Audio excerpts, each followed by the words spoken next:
going on, everyone? It's Tayler Kyles here for CLNS Media. The Patriots quarterback reset has officially begun as New England's traded Mac Jones to his hometown Jacksonville Jaguars in exchange for what's believed to be a 6th-round pick. The trade won't be official until the league year officially begins Wednesday, and Mac Jones goes to Jacksonville and passes a physical, but it was believed that he was being shopped around for a 5th-round pick, but New England had to ultimately settle for a 6th, as Jones just didn't have a very robust trade market.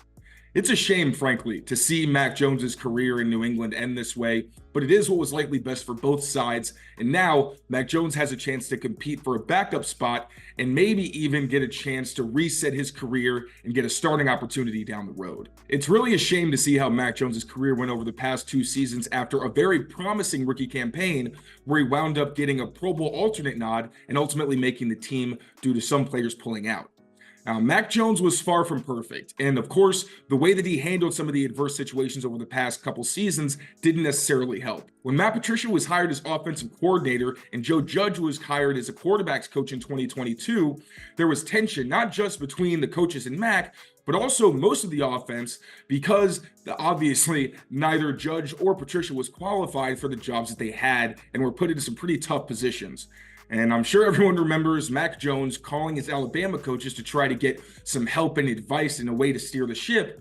But that did not sit well with Bill Belichick, and it seemed like one of the first moves that really soured their relationship, as in 2023, it was reported that Belichick didn't really even talk to Mac Jones very much, and their relationship just seemed to really become a toxic situation. Calling out of house in 2022 obviously wasn't the best move, and his body language on the field simply wasn't good enough for a potential franchise quarterback.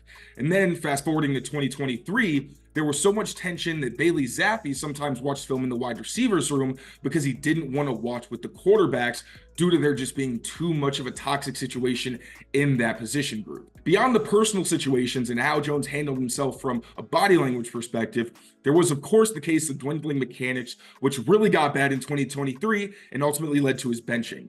Mac wasn't standing in to make throws, he was making really bad decisions and simply couldn't stop turning the ball over on a weekly basis. And Bailey Zappi was asked to take the starting reins against the Giants late in the season and never gave them up.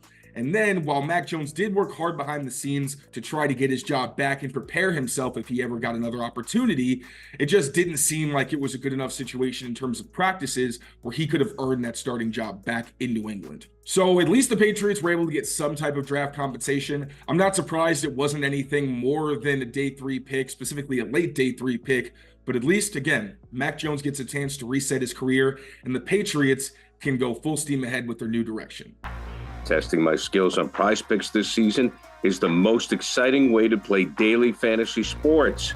If you have the skills, you can turn $10 into $1,000 with just a few taps. Use the code CLNS for the first deposit match up to $100. Pick more, pick less. It's that easy.